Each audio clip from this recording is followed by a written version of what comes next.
Hello, everybody. Welcome to the live stream. I know I'm a couple of minutes early, but that's okay.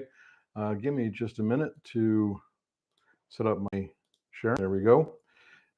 Excited for the session today, as always, and the opportunity to talk about what's going on in the markets and to look at some of the different things that are going on related as they relate to the different positions that we may be looking at. Give me just a minute here and trying to get a couple of other things squared away.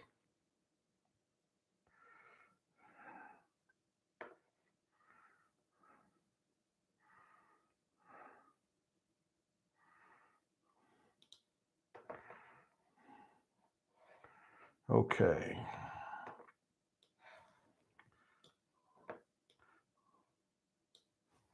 Outstanding.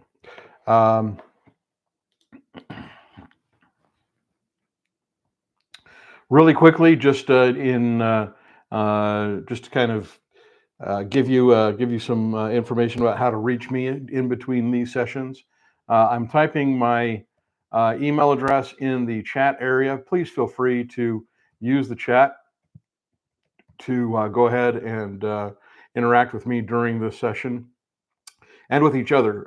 If you have a comment or a question, I'll be watching that throughout the course of the live stream today.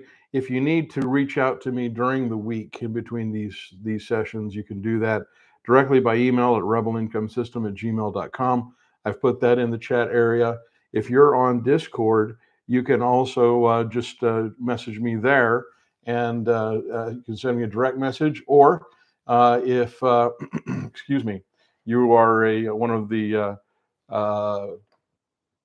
Plus Access members, you can also drop a message in the open discussion forum on that Discord server as well. I pay attention to that throughout the course of the day, as well as my emails. Obviously, you can also direct message me in Discord if you prefer. So either way, whatever works best for you, I will try to be as responsive as I can, no matter which way you choose to message me, and try to be of whatever assistance I can. Okay. With all that said, as always, we are looking at Friday, and this is the third Friday of the month. That means that uh, that excuse me, traditional options have a standard expiration date, which is generally set as the third Friday of each month. So a lot of stocks have weekly expirations, but just if a stock has options listed, at the very least, they will have monthly expirations, and that's today. And so that means that there's going to be a lot of additional activity related to those contracts that are getting ready to expire. Barry, going to have to leave just before 12:30. Okay, work conference call. It's the way that it is, so no problem. Mute this in case you can jump back on before it ends if the CFO isn't long-winded. Well, I guess we'll see. I've known plenty of CFOs who are. So, but Barry, please, I appreciate you taking time during the workday to be here. And so, however you can work with us, that's great. I'll take it. So, okay. As I mentioned, it is Expiration Friday, so we do have some things on deck to take a look at and consider. So let me go ahead and we have, excuse me, two positions that are set for expiry today. The first is a put sale on Tyson Foods, as well as a covered call on CVS. So really quickly, I usually start with put sales and then move into the others. But CVS started moving in the last week or so, and that set up the opportunity for this covered call. This is a stock that I was assigned in I want to say November, the beginning of the month, at $64, and so the stock really started to rally off of its last earnings report. So let's go ahead and just check in with that one really quick and see how that's doing today.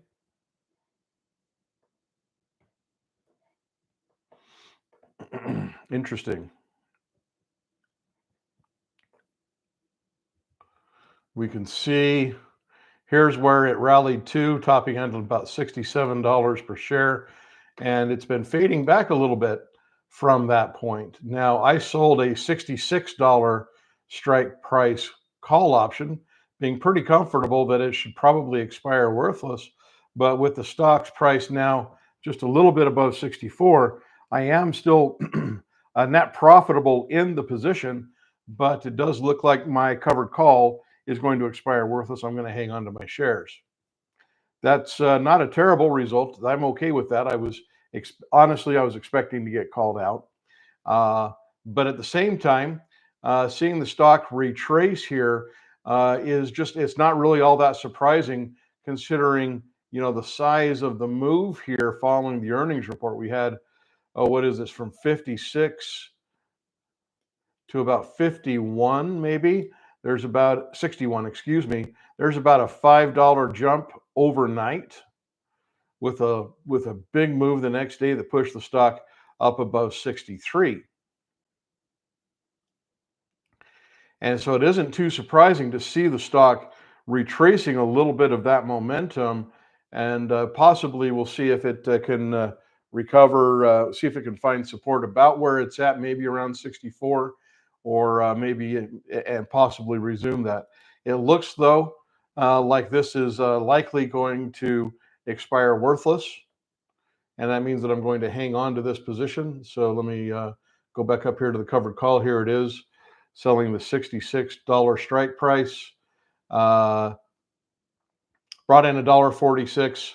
So I'm going to hang on to my shares, and we'll, unless we start to see bearish momentum really pick up in the next few days, looks like I'll probably have another opportunity to sell another covered call. Barry was called out last week, and he was in it at a cheaper price. So Barry, I'm going to give you a mark here. It's pretty easy to chalk these up, right? Not only because you were in at a cheaper price, which is nice. It also, being called out is a net positive. You hopefully had a positive result. Plus, you get the capital back that you've had reserved in the trade, in the position. And so I'm going to hold on to those a little bit longer, but that's okay. That's going to give me another opportunity to generate some more income, I expect, in the next week. So we'll see how that plays out. If the stock picks up a lot of bearish momentum, that could change it, of course. But so far, it looks like that's okay. I don't mind having the stock for a little bit longer and continuing to work with more covered calls. That'll just lower my net cost basis in the stock and give me an opportunity to keep generating that income. So we'll see where this one lands, but rather than being called out, it does look like I'm going to hang on to those shares. All right. $1.75 premium for Barry and $1 capital gain. $2.75, and I don't remember what your assignment price was, but that's nice. That's a good result. So along the way as well, I was assigned at the beginning of November. It also means I brought in this 66.5 cent dividend. Barry was in at 59. So if you take all three of those together, we had $1.75 plus $1 plus 0.665. $3.41.5 is the amount of income that Barry's been able to generate against a $59 investment. So that's a little under 6% for a few months. That's a good result. It's about 4 months of time, but if you go ahead and multiply that out by 3, you're still doing pretty well. So that's a nice net result, and I appreciate you sharing that with us, Barry. Thank you very, very much. Okay. So I'll hang on to CVS a little bit longer. We'll see what happens with that one, and it'll continue to be productive either way. It does look like I do see some nice shifts here. We have the 200-day moving average starting to bowl, right? We're starting to see it point upwards. And then, of course, the 20-day moving average, which is my green line, is clearly going up. Now, I expect that to moderate a little bit as the momentum we're seeing here starts to take effect. We'll see this bend over and flatten a little bit. That's to be expected. That should also help us define next support for the stock if it continues to fade. So, but this push above is a good early sign, generally, along with the change in direction on the 200-day moving average. These are good indications that the long-term trend may be set to reverse, and that could mean a lot more upside for the stock in the future. Okay, the other position I mentioned that is set for expiry today is the put sale on Tyson. Oh, Barry corrected me. From November until last week, made a total of $4.87 in premium and collected $66.50, 66.5 cents in dividends. So you're actually doing even better than what I said. So let's go ahead and do that math. Thank you again. 47.01 plus 0.665. So there you go, divided by, so you're a little under 10% from November until last week. So 9.38. So even better. That was with multiple covered calls, which I did not acknowledge before. So thanks for the clarification. Awesome. Thank you, Barry. Okay. So on Tyson, this is a trade I placed towards the end of January, and I've been sitting in it for the last 3 weeks, selling the $55 strike price. Tyson is a stock that I followed for quite some time, and this was a nice opportunity here.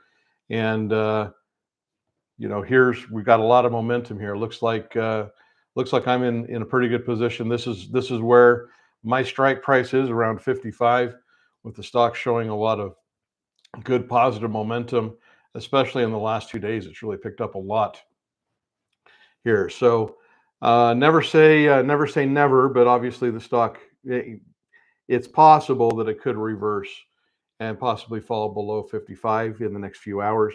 That seems highly unlikely right now. So all things being equal, it looks like this one is going to expire worthless, and the $5,500 that I put in to reserve this trade will be available for a new investment. That also means that there's an opportunity here to evaluate this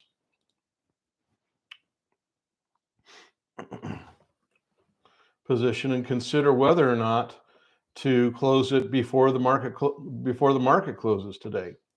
The advantage of doing that, obviously, versus what I usually do, which is to let the option expire, is the trade settlement accelerates. Instead of having to wait probably until Monday or Tuesday before the capital, the $5,500 that I'm putting in to reserve the trade is available. Buying the option back now means that it's available. That $5,500 becomes available as soon as the trade is executed. So the asking price on the $55 strike right now is 5 cents. The last trade was at 2. That does mean, let's see, let's take a look at what the activity on this one is like. A lot of open interest. No volume. I'm really not so concerned about the fact there's no volume here. This open interest means that if I didn't really want to monkey around with waiting for the market to come to me on this one, if I just put in a buy to close at 5 cents on the trade, that should get executed pretty quickly. And if I wanted to wait for the market to come to me, I could put it in for 2 cents or 1 cent, like some of the people in our group like to do, and that would probably still get executed before the market closes. Either way, if I just took that 5 cent bid against the $1.15, I'm still hanging on to $1.10 of my premium. So that's not a terrible thing, and it frees up my capital that much sooner. Does that mean that there's an opportunity to maybe roll forward again with the same stock? Possibly. we can see in March, here's March week 3, with the stock pushing up here close to 60. 60 is just a little bit out of the money, little bit in the money, excuse me. That one is offering $1.40 in premium, so a little over 2% for 4 weeks of time. It's about 6 cents in the money right now. That my normal preference is to try to stay out of the money as much as possible, but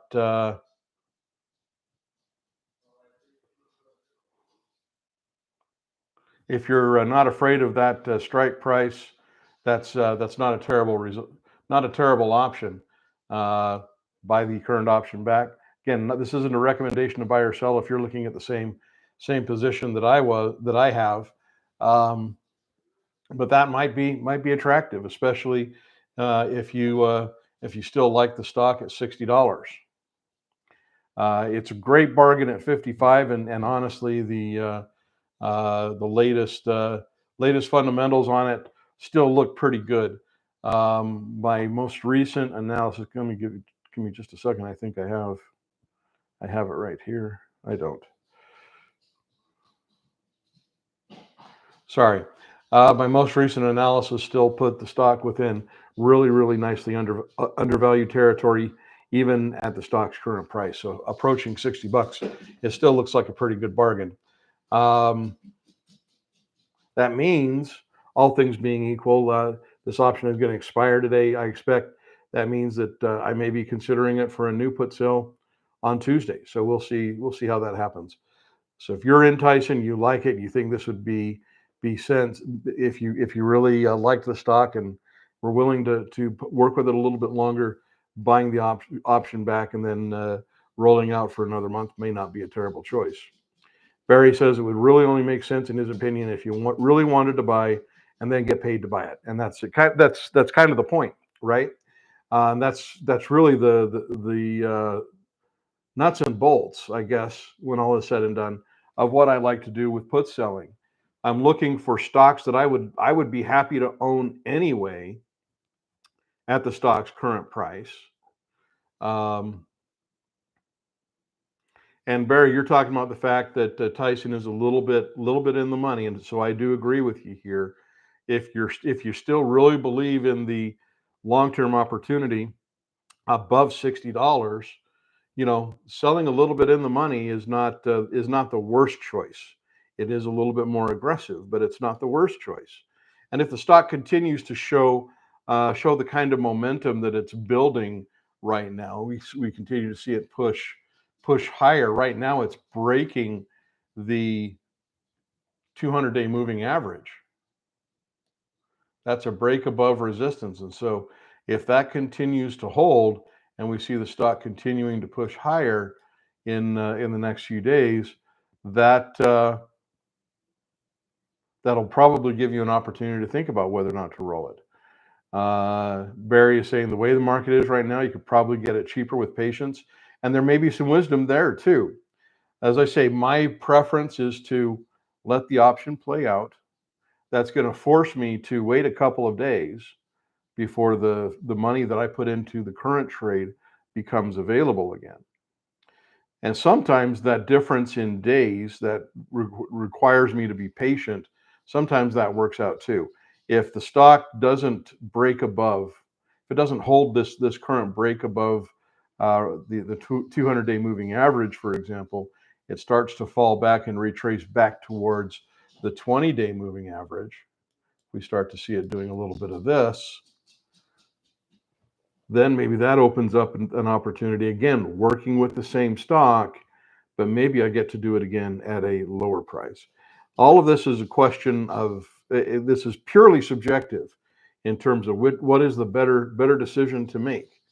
It's really based on what your opinion is of the stock, of what you think of the opportunity right now, and whether or not you want to be a little bit more patient.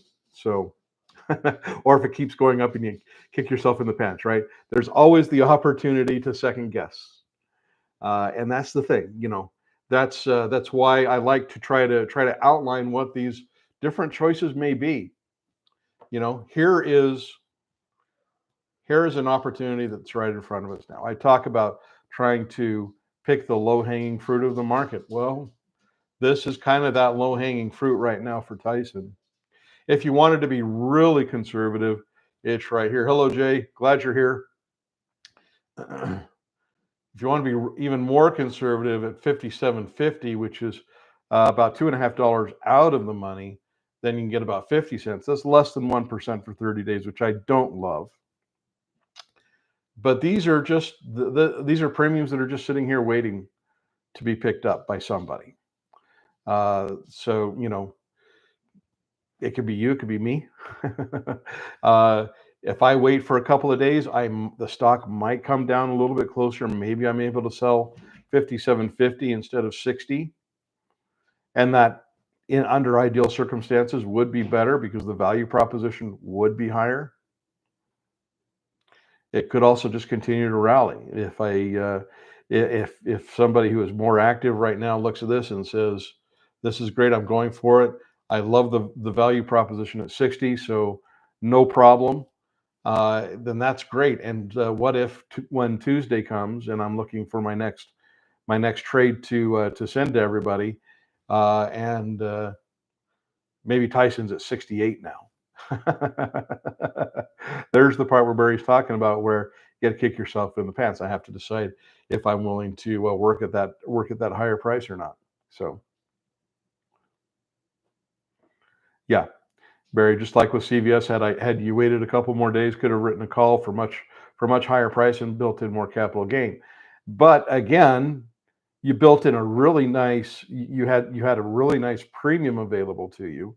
That was that's the immediate cash. That's the low hanging fruit, right?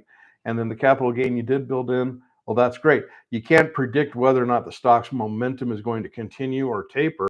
And so that is, yeah, Jay, thank you. It's hard to predict that CVS jump. It's hard to predict that for any stock. And so what you're talking about is part of the guessing game, and that's why I tend to just I do tend to focus on what is right in front of me and what is available right now, and that's where where you see me tend to take the little bit more conservative approach. And you know, I don't really worry, especially when we're talking about covered calls. You know, talking about CVS. Let's go ahead and I'm going to go back to that one for just a second. Now it's down below 64. How about that? That's interesting. So I expect that that's going to mean that Tuesday I'm going to be looking for something possibly around 64. Let's see, here's a couple of weeks out. 64, this would be a call at the same strike price that I was assigned at. There's $1.36. That's a little over 2% for 14 days. That's interesting. The $66 call, on the other hand, this is also interesting. You know, on the $66 call, with the way that the stock is fading back right now on this one, I brought in $1.46, right, in premium. I could buy that back right now for a penny.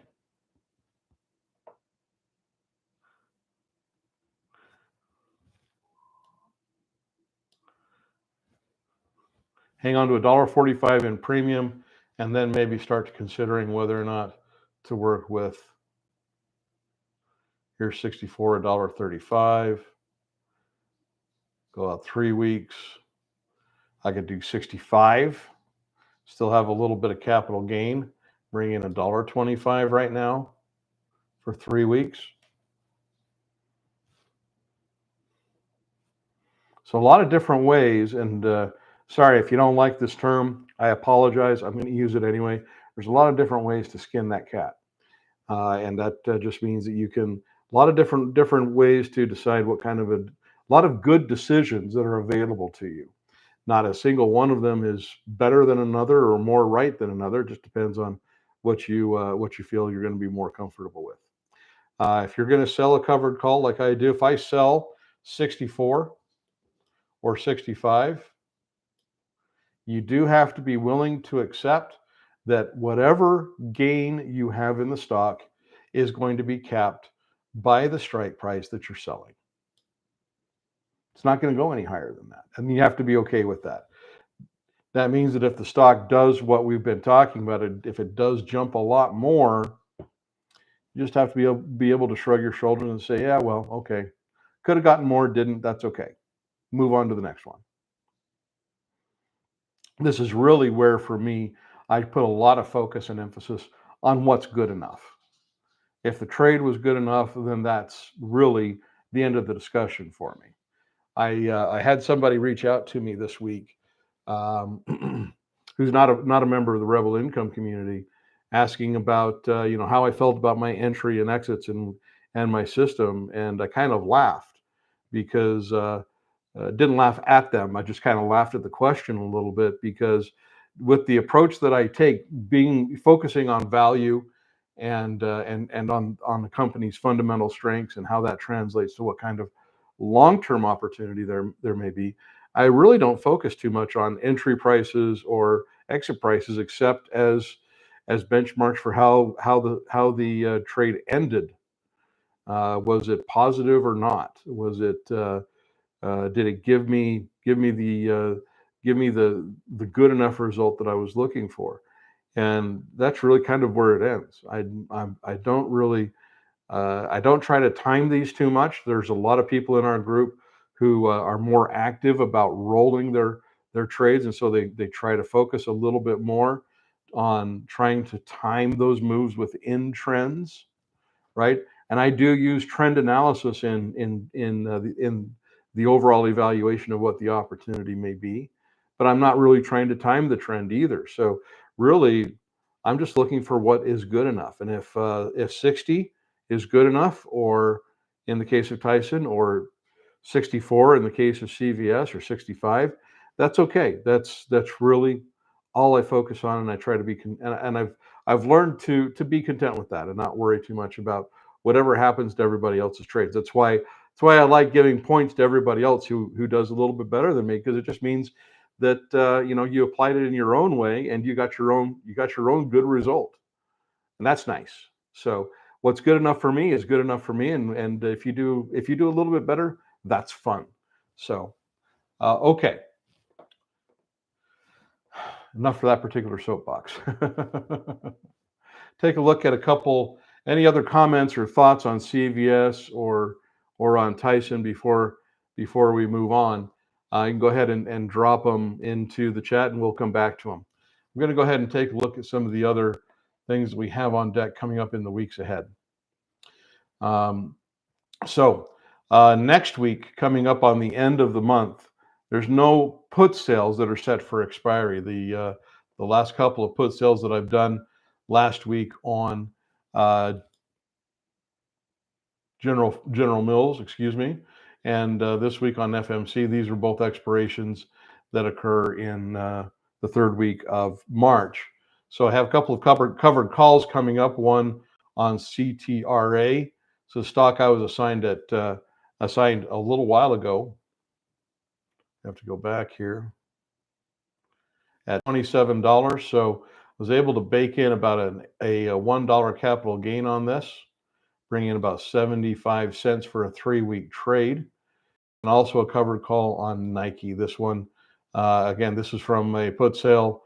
I was assigned in the middle of January, and bringing about $1.06 on that one. The covered call on this gave me $1.80, which was nice for 9 days. That was placed on Wednesday.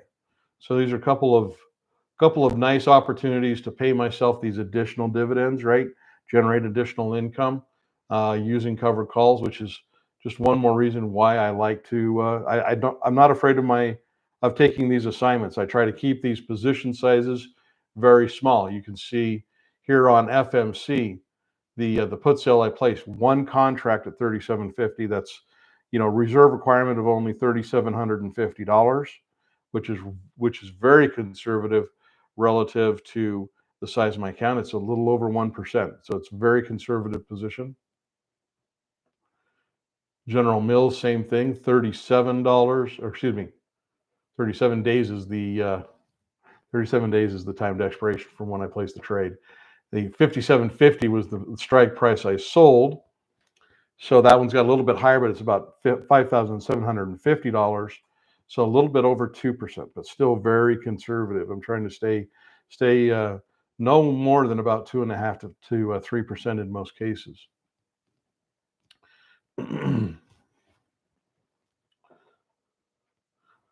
So let's go ahead and take a look really quickly here. Let's check in with CTRA, again, selling the $28 strike price. CTRA. The stock had really solid support down here around 27.50, and then it's picked up some nice momentum. That's what set up the opportunity for that covered call, was right in this area, but we're seeing it rally again. It's getting a little bit messy. Let me try to clean it up. It is rallying again, even though it's a little bit down today. We're still above 28.57. We'll see if it can hold the momentum above 28 for the next week. May or may not. I may end up holding it a little bit longer. We do have earnings coming up on this one, and so that's coming up on Monday. That means the stock is going to be, the market's going to be a little bit volatile with this one around that earnings report. We can see kind of the history here around earnings, right? A little bit of volatility there, a little bit of volatility there. Last three have been pretty positive in terms of their reaction afterwards, but here's one that was clearly negative. So we're just going to have to wait and see how that translates, how the market decides to read this information. I might get called out next week, and that would be great. And that'll give me an opportunity to liquidate those shares, to make a little bit of capital gain between 27 and 28. You know, if this earnings report Monday comes in really nice, the market really likes it, you know, where is the upside on this? Well, it could easily push up here into the 30s. My capital gain is at 28. So, you know, just like what Jay and Barry was saying, you know, it's hard to predict a big jump. I might have set myself up. So, you know, I'm only going to, at best, if the stock rallies, I'm only going to see a $1 capital gain on that position.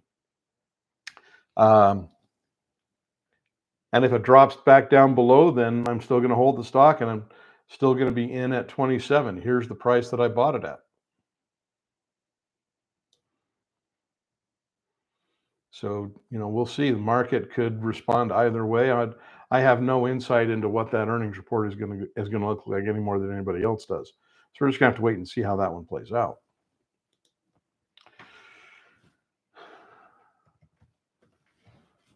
Here's Nike. Again, like CTRA, let me zoom in on my chart a little bit more. This is at the very bottom of a very long downward trend. My moving average is blue, but I'm going to use a red line here because this is a very long downward trend that's now been going on for a couple of years for Nike. And that's one of the reasons that I've actually, it's actually only been in the last few months that I started working with it a lot, because the stock is so discounted. This has really become kind of a contrarian's dream. The fundamentals are really solid. The value proposition looks really, really nice.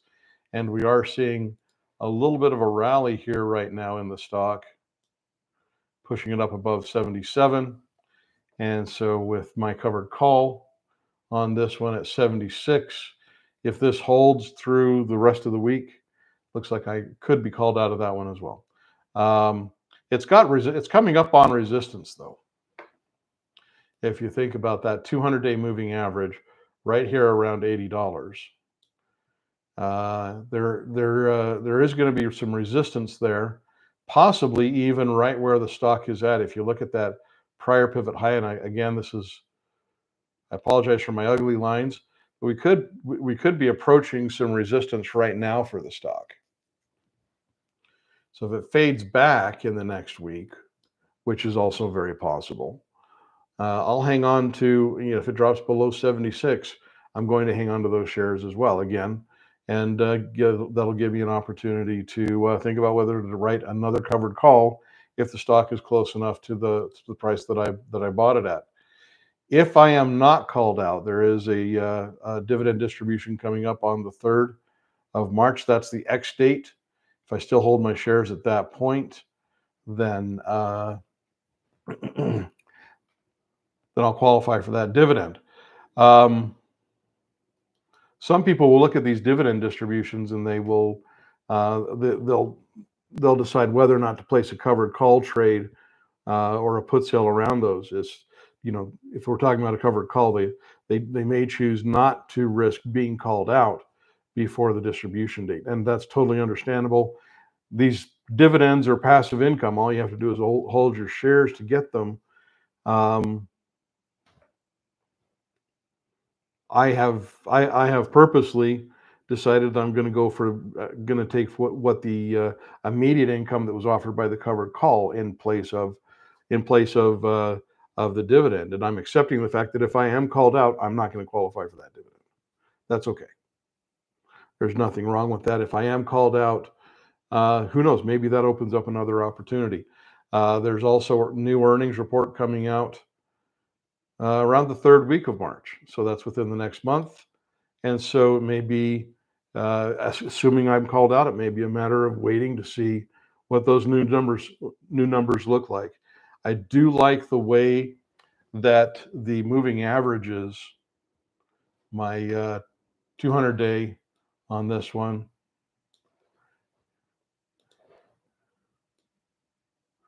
and my 20-day are starting to narrow, right? We're starting to see the distance between those two lines become narrower, and that is kind of tightening the consolidation in the stock, where before it was here and here, then went up to here, came up to here for a little bit. It looked like the consolidation range was expanding in an upward fashion, then it came back down. What we're seeing now is kind of a tightening of that consolidation range down around here. And if these moving averages continue to narrow, we could see that range tighten even more. The more that tightens, the more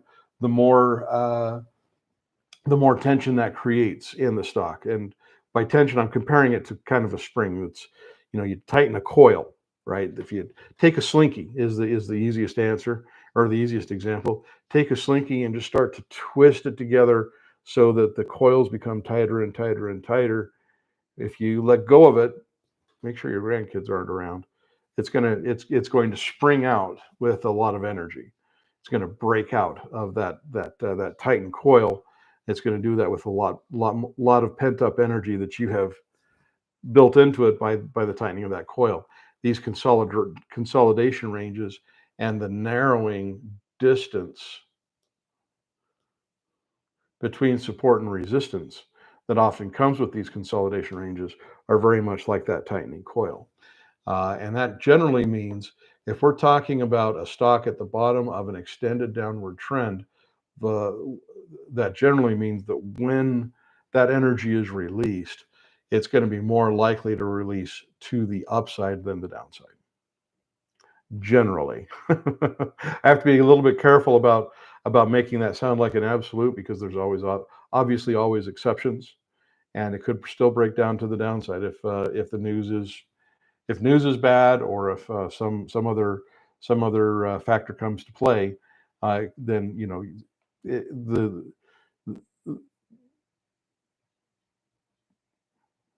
the norm is only the norm until it isn't, I guess, is what I'm trying to say.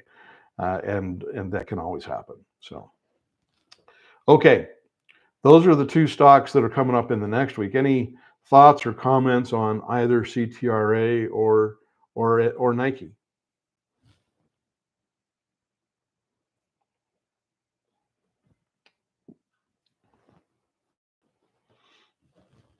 All right.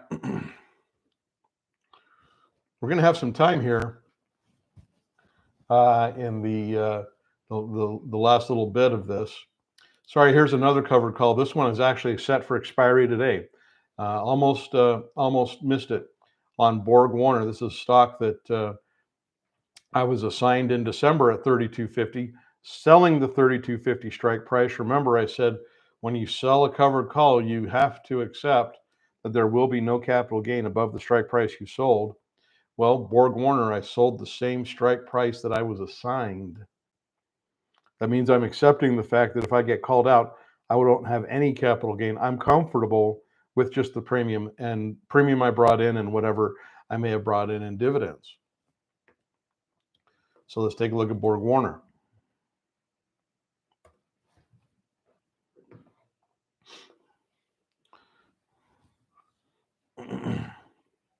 It's been rallying off of support down here around what is this, maybe 28.75, a little bit below $29. Been rallying a little bit, showing a little bit more bullish momentum today, down about 1.65%. So it's below 30. It's got to get all the way up to 32.50 in order to call me out of this position. That is possible in the next 7 days, but it's also a little bit outside the norm for the way that this stock moves. So all things being equal, it looks like this is another one where I may be more likely to hang on to the stock for a little bit longer, have an opportunity, hopefully, to sell another covered call soon. And again, here's another dividend distribution coming up on the 3rd of March is the ex-dividend date. So it looks like I may qualify for that dividend for that position. 11 cents on that one. So we'll see how that one goes. But so it looks like there's two positions. Looks like I could be called out on one that I probably won't. That's kind of the way it goes. Again, these are all stocks I'm happy owning. I don't mind the fact that even with my purchase price here in Borg Warner, my purchase price here on Borg Warner at 32.50. This one this doesn't bother me too much being down in this range. That's okay. I can work with it. Barry says, between government and executive folks, this may go for a while. Yeah.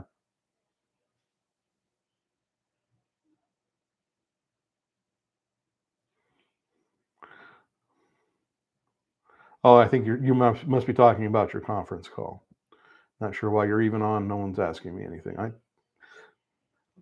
I'm happy for whatever you'll share with us, Barry. So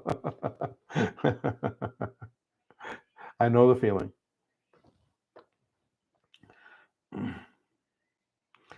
So we'll see where this one lands. It's going to probably take a little while for this thing to get back up towards 32.50. There was a big move about 3 days right here at the beginning of the month that kind of saw it break down below the 32.50 that I had sold, and that's really kind of been what has kept the stock down below the $30 range since. So we'll see if we can pick up some bullish momentum. Maybe it does, maybe it doesn't. It's the way that these go sometimes. I've got a lot of positions that are below the strike prices that I've sold. And this is one of the things that you have to, if you're willing to accept assignments from put sales. This is one of the things that I describe put selling as a conservative gateway to stock ownership. It's a conservative way to set up the opportunity to own stocks I like anyway. But the truth is, well, let me back up. That is generally true, but at the same time, you also have to accept another truth, and that is that when you're working with put selling with stocks in downward trends at the bottom of historical ranges, sometimes those downward trends extend themselves even further. So I'm going to point out a couple of obvious examples. Here's Hormel. Now, this is a stock that excuse me. I sold a put option on the week before Christmas, and selling the $32 strike price, and I was assigned on the 17th of January at that price. The stock has stayed significantly below. Here is the strike price that I was assigned, 32. Stock was up here when I sold it. It has only gone down since then.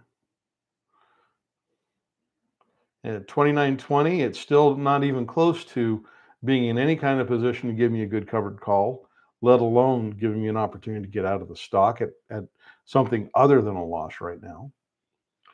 Now, that doesn't frighten me. I like Hormel. The value proposition is really nice. I am very interested in this earnings report, obviously, because I want to see how that's going to come out. But I don't mind. This is one of the reasons I'm working with Tyson as well. Is I like to use food products and the consumer staples sector in general as uh, not exactly a hedge, but as a way to minimize my exposure to some of the cyclicality of the markets. Demand for food products is generally tends to stay healthy no matter what the economy is doing. And a lot of times, these are stocks that most people consider boring, but I find a lot of really good values in this sector all the time, even when the market is clearly bullish and momentum is going sky high. When market uncertainty is increasing, I find a lot more good values, and these become even more productive. It does mean that I have to be willing to accept the fact that the stock can go lower and stay lower for possibly several months, possibly even several years. And sometimes that means exercising a lot of patience.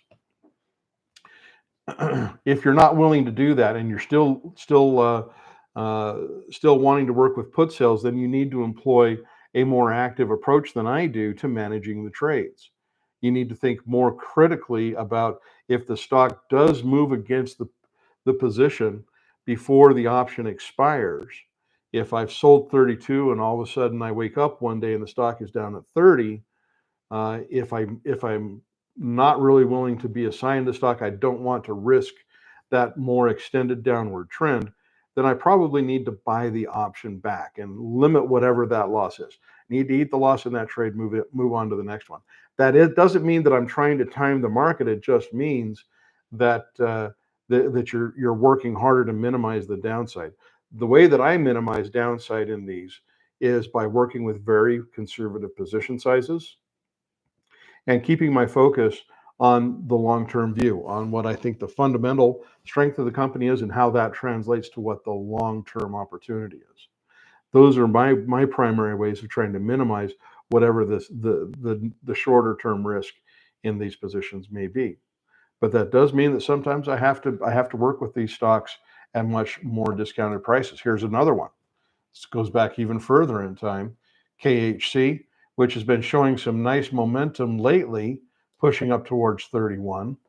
But on this one, this is a stock that I was assigned right back here in the beginning of November at $34. Now, again, this is another company that I like. I don't mind owning this. I've been okay with this, but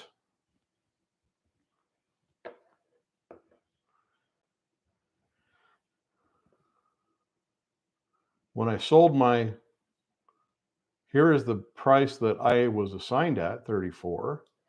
When I sold the put option, the stock was up in this range. 34 looked great because the stock was sitting above it and looked like it was possibly picking up some momentum, starting to consolidate here, and looking like it was starting to build possibly a trend reversal. Well, it didn't. Instead, it broke down and it started a brand new downward trend. that has seen the stock fall all the way down to about $27.50. Even with the stock's momentum lately, there's still about a $3 difference between the price that I bought the shares at and where the stock is at now. That means that if this is going to be one that is going to give me a net profitable result, again, I'm going to have to continue to exercise patience. Now, I'm not afraid of that. I'm willing to do that. The fundamentals have still been solid. I'm waiting for some of the data from this earnings report to filter through to my data sources. It does look like I'm probably going to be in position to receive this dividend payment as well, dividend distribution, I should say. And I'm okay with that. But these kinds of moves, let's face it, emotionally speaking, these can be kind of a gut punch. And so if you're focusing exclusively on the short term, you may need to think about more active management techniques than what I'm using. I'm working with a much longer term view. And so I'm not going to say that these don't affect me. I'm human, so they do. But I also actively work to try to incorporate this longer term view. Are the fundamentals still in place? Is the value proposition still holding solid where I want it to be? And if it is, then I'm going to go ahead and I'm going to let this ride out a little bit. I'm just going to go ahead and enjoy my passive income while I can. Look for opportunities to generate additional income with covered calls if the stock stays significantly below the price that I was assigned at. I may do like I did with FMC. I may look for an opportunity to write a new put sale, right? And maybe look for an opportunity to average my price lower. That's what I did on that stock, which was this week's trade. This gap, I'm in on this stock at about $60. This gap, that was a gut punch. There's no other way to say that.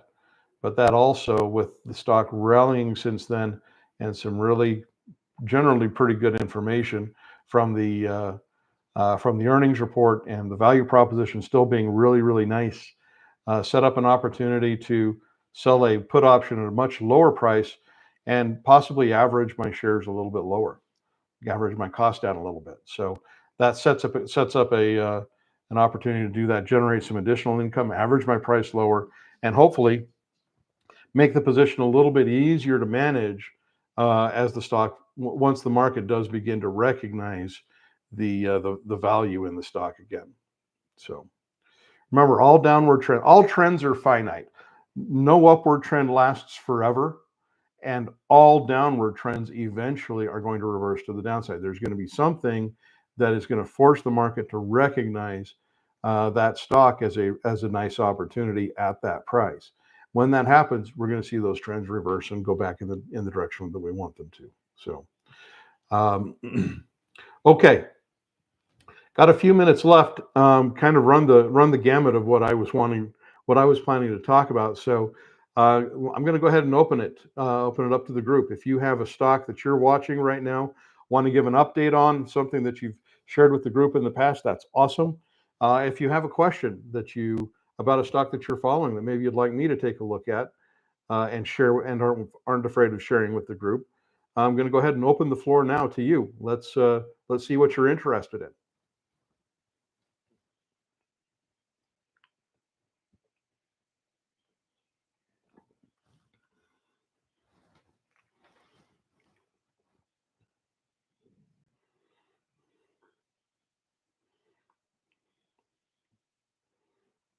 Jay, thank you. We did not talk about HAL, but let's take a look at that one really quickly.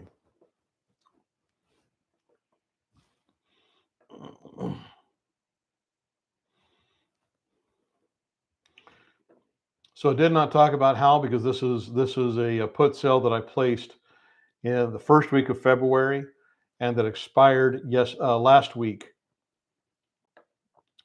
Expired last week, worthless. It was just a little bit above the $26 strike price that I assigned, but we can certainly take another look at it now. This is a stock that in the energy sector, oops, gotta make sure I pick the right one. There we go. I try to be a little bit careful about my exposure right now in energy just because this is a volatile sector. But not all energy stocks right now fit the kind of value that I'm looking for. Halliburton is one exception, however. This is not necessarily an oil driller or manufacturer producer. This is a company that provides the services and equipment that the producers and drillers use. Kind of like passing out shovels to the gold miners, right? Which is why I like them. I like companies that provide services to produce the companies that produce finished goods use.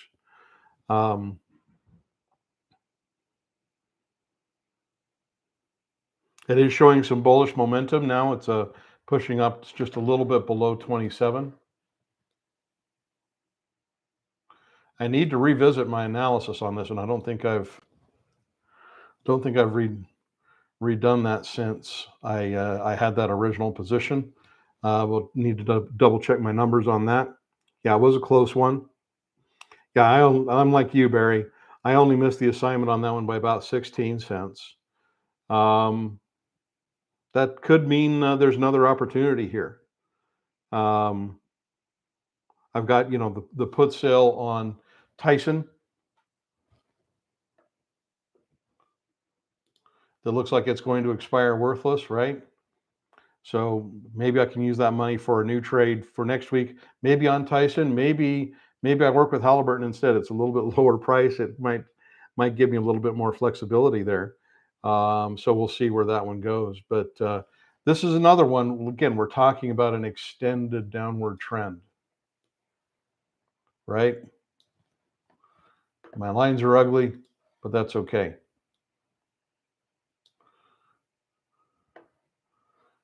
This also hasn't exactly established a consolidation range.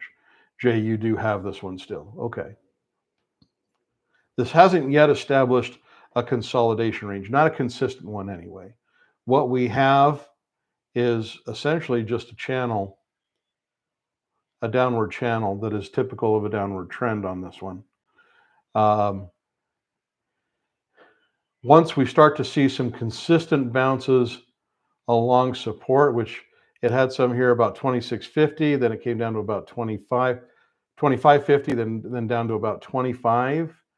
We start to see multiple bounces off of a range like this, as well as multiple reversals off of resistance. Then we might see a consolidation range start to form.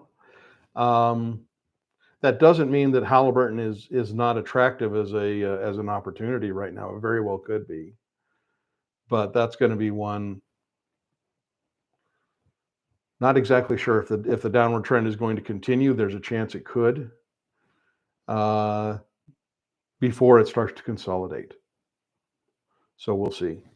It's down here. It's lower than it's been since really 2022 is the last time it dropped down into any ranges similar to this.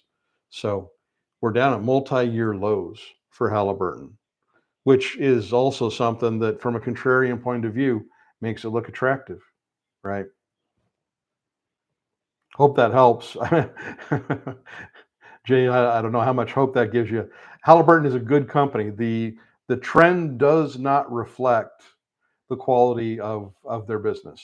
That's one thing I will go ahead and say. Barry sold a put option on, I think this is Polaris, if I remember right. Yep. Covered call at 27 right now on Halliburton. Awesome. Good. It's paying yourself a dividend, right? Which we like. So nothing wrong with that. I might use Halliburton again. As long as it's down in that range and the value proposition is still really, really attractive, the fundamentals are there. Again, It's all about what the opportunity is offering, what the market is giving. So we'll see. So Polaris, he sold he sold an expiration 1 month, brought in $2.30 for a $45 put. Nice. So 230 divided by 45. Wow, 5% on a $45 put. That is a little bit out of the money, but we have looks like support. Let me zoom in on this one a little bit. Major support for this is around 43. So you got about a month. The 20-day moving average, the slope on this is pretty steep. That could be, you could be at resistance right now, right? Look at the way that the stock is kind of topped here. Do not be surprised if this does start to develop a consolidation range. It's going to likely be between 43 and this 45, maybe $46 range. So you could be assigned it and still be in the middle of the consolidation range. I have not done a new analysis on this company in a little while. Barry says, funny thing, back in August, I sold a $75 put. Yeah, here's consolidation range here that did not hold, and the stock extended its downward trend. It happens. I haven't redone my my analysis on this one. Polaris does recreational vehicles, things like snowmobiles and wave runners. The fact we're in winter may be a good thing for them. However, interest rates are still high. And whether or not the Fed continues to lower interest rates is probably not going to happen before spring. That means that consumer spending on these kinds of recreational products could remain a little bit muted this year. So we'll see. Yeah, Barry, I'll be good as long as it doesn't drop another $30 before next month. I like Polaris as a company. I will say that I've done a lot of analysis on it in the past. It's been a little while since I revisited it. I like the company. I can't speak for what the fundamentals or the value proposition say right now, but you know, there's this is another one that is in my watch list and that I do try to keep track of from time to time. So, Barry, thanks for the heads up on this one. You may have given me an idea for one of my next reports coming up. So give me some food for thought and something to think about. So that's always a good thing. I hope this trade works out well for you. Again, we'll see. Yeah, pays a nice dividend.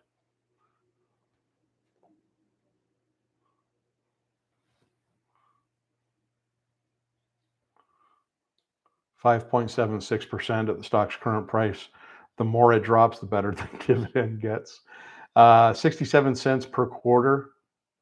You know, you're in the neighborhood of what is that? 248, I think. Let's see if doing math in my head worked. 268. It didn't. 268. That's a nice dividend. So we'll see. Again, this could work out really, really nicely. So we'll see where you land. Okay, everybody, we're a little bit over time, but that's okay. I appreciate the comments and the participation, and it's given us a few things to look at beyond just what what's on deck in the next weeks ahead. I really appreciate your participation, your involvement. Hope you have a wonderful weekend. If you have any questions, don't hesitate to reach out to me. As I mentioned, if you're on Discord, you can message me there. Otherwise, email me at rebelincomesystem@gmail.com. Thanks, everyone. Talk to you later.